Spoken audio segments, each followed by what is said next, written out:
Shalom, shalom. First, I would like to start off by giving all glory and honor to Yahweh by Hashem, Yahawashi by Hashem. Double honors to teachers, elders, and apostles of great millstone, likewise, brothers, but not this truth.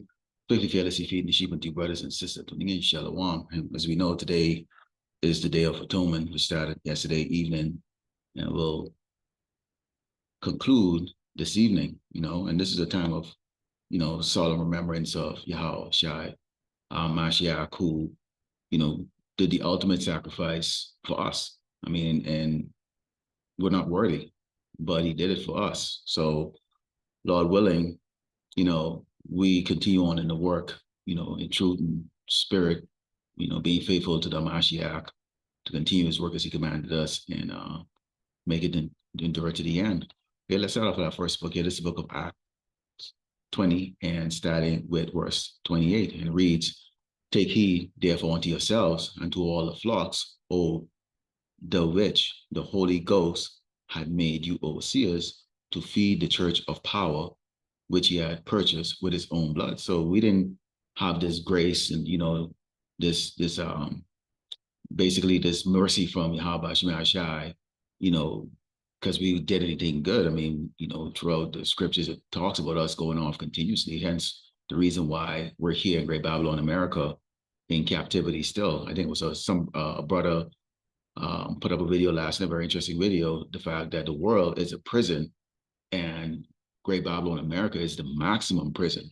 And really that's true. I mean, these states are prison, and we can go back even 4 years ago and we can see how, with just a few words, they locked down most of the people here in Great Babylon, America. But we as a true biblical Hebrew Israelite, so-called Blacks and Americans and Latinos, have been the one that's always, gotten the brunt, okay, or the worst part of the tribulation that's often sown here in Great Babylon, America. Says, "For I know this, that after departing shall grievous wolves enter into among you, not sparing the flock. Also of your own self shall man arise, speaking perverse things to draw away disciples after them." Now, how many of these other camps are there actually doing the Day of Atonement the way that we are doing it? And the apostles and the elder brothers, them of Great Millstone, have made it very clear and how this actually supposed to be, be done. It's not on our own accord, like the elder apostle Ramah said. You can't start at 1:30 because usually that's when your body's at its best. It has to be, the way the Lord has stated it should be. Okay, that 24-hour period of afflicting your body. Okay, which we know started from yesterday sundown, and will conclude at sundown today. Okay, but these other camps, a lot of them, they're more focused on the acceptance of this world. Okay, if you go outside right now, I mean, everybody's just riding around as if nothing. Well, okay, let's talk about it for a second. What about the people over there in Israel, the state of Israel, who claim to be the holy people? Are they atoning today? Are they afflicting themselves? Hell no, man. Okay, these are the people that that run the show. They're the billionaires and the trillionaires on this earth. They're not afflicting themselves. They're having a jolly good time right now.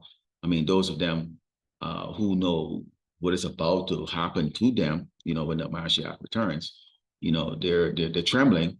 But in the meantime, they're plotting and planning on ways on how they could graft a whole lot of the people on this earth and put them to death. But let's go back into these camps. Okay, they're wolves. They're wolves, man. They're changing the doctrine every week, and Tuadi Habashmiashai for putting the spirit in the brothers that watch those videos of these other camps, in particular IUIC, and even these Christian denomination churches that come up with these half truths, and these brothers act on that. They're constantly looking out for the sheeps, including us brothers who are young in the truth, teaching, who learn and go, wow, yeah, because they're watching those, they're watching those particular ones. Many of us are not subscribed, to IUIC or subscribe to these other like that, and the algorithm doesn't bring you into seeing some of these videos, and we can see right now it's been kind of quiet in the news of late, so something is up, something is up. Okay, let's go into the book of Second Kings, 17, and starting with verse 13, it says, "Yet the Lord Yahawashi testify against Israel and against Judah by all the prophets and by all the seers, saying, Turn ye from your evil ways and keep my commandments and my statutes according to all the law which I commanded your fathers and which I sent to you by my servants the prophet." Now, we can't keep all the commandments, and even attempting to really, you really, you're going against like what the Mashiach died for. He died to cleanse us. He died so that he could present us to Yahawashi. But there are things that we can keep. 24 hours of atoning, afflicting your body. No food, no water.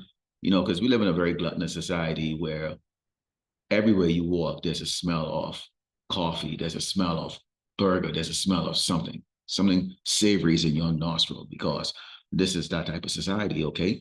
And right now, this is, an act of willingly, obeying Yahawashi in doing what he said that we should be doing, which is atoning for our sins, okay, through this act.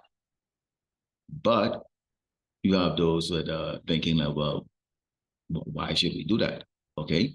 Why should I intentionally, malnourish myself or starve myself, And we're going to get into that as to there's going to come a day when you're going to be atoning on a daily basis. Okay. It says, notwithstanding, they would not hear, but had in their necks, like to the neck of their fathers that did not believe in the Lord Yahawashi their power. So you have a lot of people professing, they believe in God, they, even, they think in their head, there is a power above, those that are on this earth, but they're unwilling to comply with the laws, okay, and obey what the Lord Yahawashi has ordered us to do. Remember, we were the ones that was given the laws. We were the ones that the Lord said that he know us. Okay, we are the only family on earth that he has known, so that he would judge us first. Okay, so these other nations, I mean, they're lost in the sauce, and of course, Esau, the Edomite, the so-called white man, is the antagonist for Yasharallah. He's the one that's right now busy, figuring out another way of how he could, grab our people attention, attention away from repenting, attention away from giving reference to Mashiach, okay, who the word English called Jesus Christ, draw the attention away from the fact that he is setting up snares and, basically different ways and models in which he is going to come after the tribe of Israel. And we can see that in the headlines daily concerning the Northern Kingdom and how right now the new boogeyman is the Northern tribes. Okay. And Northern tribe, Hebrew Israelites here, you so-called Mexicans, Guatemalans, Venezuelans, Argentinians, Central Americans that are over here, for generations doing well for yourself and, consider yourself to be a law-abiding citizen. It doesn't matter. At the end of the day, just like how with the so-called Negro, the so-called black man, when they accuse you of something, accuse one of you of something, they're going to come after all of you. It doesn't matter. But if you're not you need to be aware. Okay, so these lessons and these epistles that brothers put up is not because there's nothing else that we can do, or, we just want to control you. Nobody wants to control anybody. It's up to Yahawashi whether you're chosen or not, but we do have work that we have to do because what the Mashiach bought us, okay, with his blood. And we believe that. We really believe that. And that's why you see right now, you see brothers out doing camps, they're doing those forums, even starting from yesterday evening, brothers out there doing camps today, forums today, putting out a lesson because this is that day we have to, this is all we can do. I mean, what else do you have to offer? I mean, seriously, what else do we have to offer except our services? Okay. And we don't even have a choice in that. You can't come to the Lord, how about you and shine? That's, you're called. So the fact that we actually have the opportunity to serve him Okay, this is the greatest thing that could ever happen in your life. Okay, let's go into the book of James, because we still have our people today that, for them, this is more of a like, or let me get on the podcast and let me just, talk about the fact that I'm a Hebrew Israelite, but they're not really teaching what it is that is expected of us. It's yeah, we're Hebrew Israelite, but there's things that is expected of us. Okay, this is James 2, and starting with verse 17, and it reads, even so, faith, if it had not works, is dead being alone. You're gonna ask yourself the question: are these camps doing? Are they doing the work? Okay, do they actually even have faith? To be honest, do they even have faith? Why are they sugarcoating everything? Why are they sugarcoating everything? Why are they colluding or in cahoots with Esau? Hmm? Why? Because we understand that Esau is going to be taking over the power, and the Mashiach is going to set up a heavenly kingdom, and we're going to have positions in that kingdom, which is going to be ruling over these other tribes. I mean, that's a faith that we have, and deep down, I think these men, these other camps, they don't see themselves as nothing more than just niggas or Negroes that Esau always labeled people as, or especially them. I'm dealing with the man here, okay? Because if you really had the gonads, to and who you were, you would not comply with this man. You would not sell out. It says, yea, a man may say, thou hast faith and I have works. Show me thy faith without thy works. So they might be going out there. You might have the bullhorn, you might have the signs, and you might stomp on the picture. So what? You can put on all that pony show all you damn ones, but the fact is you calling on the name of your enemies, you know, false God, Jesus. You're getting together with another set of group out there, you know, Nation of Islam, and you're looking to say that you want to combine your resources to build better communities and what in a place that's going to be destroyed, huh? You still have to go to your enemy for everything. So you're not really doing the work because you have no damn faith, man. So you're not really doing the work. It says, thou believest that there is one power, thou does well. The devil also believe and tremble. But will thou know, O vain man, that faith without works is dead? And they can say, well, we go there every week. Yeah, but y'all are also seasonal too. I mean, if you just only going out there to put a sign and go in a bullhorn like that to me is just you just wasting your fucking time, to be quite frank with you. I mean, seriously, it's a waste of time. I mean, it's just like a point. It's just something for you to do, but you don't really have any conviction behind it. You don't actually hate the so-called white man. You don't desire to get the hell out of here, man. You don't despise homosexuality. Okay. You don't despise our people, particularly the men, acting like a weak little bitch. Women are always being a whore.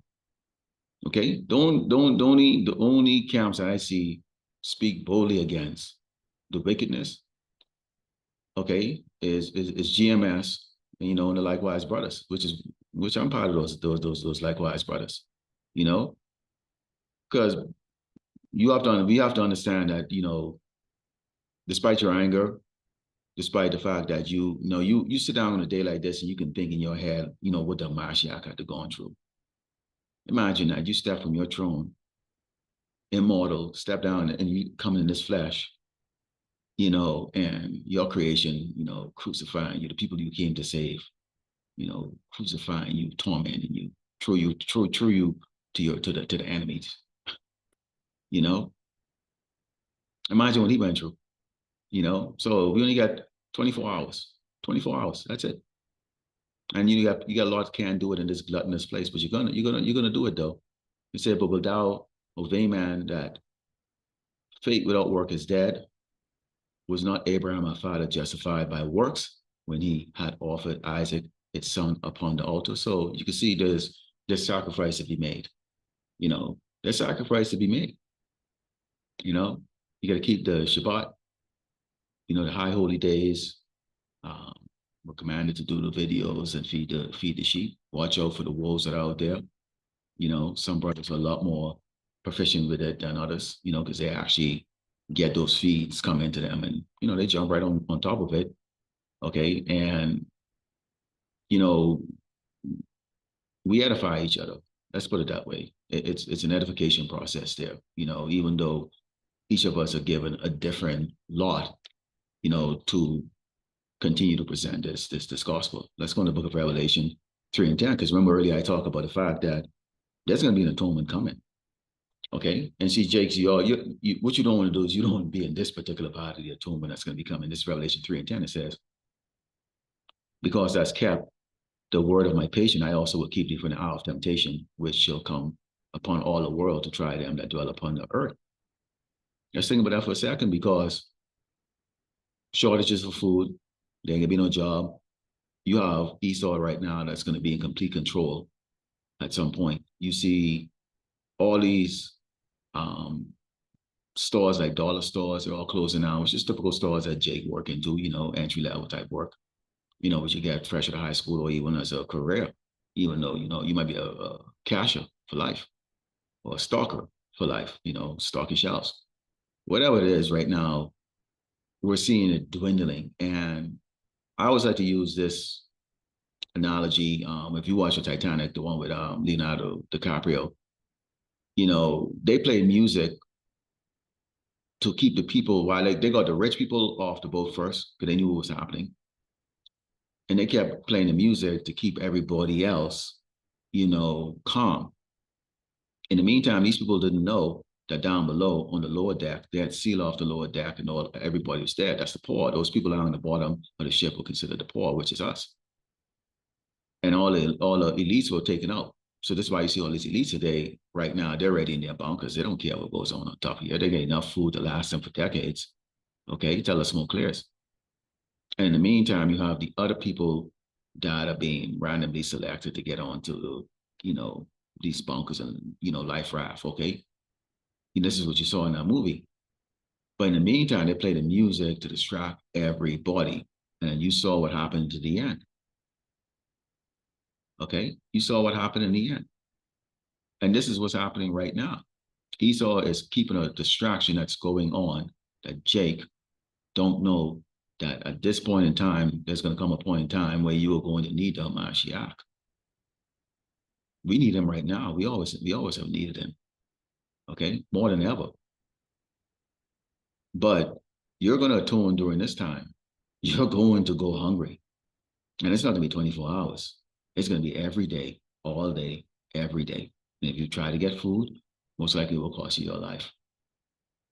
Most likely it will cost you your life. And you camps going to have a lot of blood on your hand. Okay? Think of this as a way, and I think it was a brother from GMS Vegas, sit down. I put out a video that the benefits of fasting for 24 hours, believe it or not. It's good for you. You're going to need that. You're going to be running for your life and can't eat. You're going to be going maybe 2 or 3 days and you can't eat, but you got to run for your life still. You got to dig in for your life still. How are you people going to manage that, man? And you got people literally cannot go an hour without eating. And this isn't about eating. This atonement isn't about not eating. It's the only way we could really afflict ourselves. One way to afflict ourselves. So you see the Lord, even in this, the Lord showing us mercy, and he didn't ask us to go, get nailed to the cross. Say, hey, brothers, let's create a cross and just let's nail each other to the tree for a day. But we are working towards that crown that the Lord is going to give us. It says, behold, I come quickly, hold that fast which thou hast, that no man take that crown. No matter what you see out there, no matter how bright the sun is and how beautiful things look, or the fact that you still have food to eat, or a job, or however your life is going, don't get caught up in it, man. Don't ever ever go into la la land, so to speak. Don't ever get caught up with these people, no matter what. You driving out there, you go to an appointment, you just see sun is shining, nothing in the news today. You scrounge around looking for some disaster locally, that you could bring out filter through the scripture, and you're not seeing it. And we're not to get discouraged. We're not to get discouraged. We're not to get discouraged. When all due time, the Lord will bring those calamities, and we get to hear the screams of these people that just think this is a joke, or some, I don't know, some type of YouTube thing that they want to just try to take advantage of to make themselves be known amongst these people. Let's close up with the book of Ecclesiastes 7 and start at verse 2. It said it's better to go to the house of mourning than to go in the house of feasting, for that is the end of all men, and the living will lay it to heart. So people right now, what's today, Thursday? Tomorrow's Friday, payday for a lot of people. They're thinking about how they're going to go partying over the weekend. What are we thinking? What can I bring home for camp this week? Okay, what other lesson can I bring on tomorrow? Or maybe I could do another lesson this evening. Those type of things. So in our mind, it's constantly, what can I do for the Lord Yahawashi to make him happy, pleased with my works? Because I want to be, in Revelation 3 and 10. I want to be careful now of temptation. I do. I know you do too. It says sorrow is better than laughter, for the sadness of the countenance, the heart is made better. The heart of the wise is in the house of mourning, but the heart of fools is in the house of mirth. And probably a lot of brothers probably can't tell the last time you was actually in the house of mirth. Other than you dealing with the brothers, you watch a video, you might have a hobby that you play or you like to do or deal with, and that might take some of the pressure off of you. Remember, we can't be all righteous, we can't be all wicked, but we're not out there dealing with the people that we dealt with in the past, if you actually had that kind of life to begin with, because we understand it's a serious time right now. And even though it seems kind of calm right now, we know that this can kick off anytime soon. And, the Lord can bring that judgment on Great Babylon, America. That's right. Right now, I think down in Louisiana and those places, I think there's a tropical storm that's going on right now, at least from the video output I saw. So, here I see sun, it's calm, but out there you get people right now in misery, man. They just lost everything. That wind just destroyed businesses. There's a lot of cleanup has to be done. So we always got to keep in mind that it might seem calm right now, or it seem not much going on. That's about to change soon. So it's a day of atonement. We'll continue on in the faith, Lord willing. Everybody keep that faith. All right. I'd like to close up by giving all glory and honor to Yahweh, Ba'ashem, Yahawashi, Ba'ashem, Kadash, Shalom.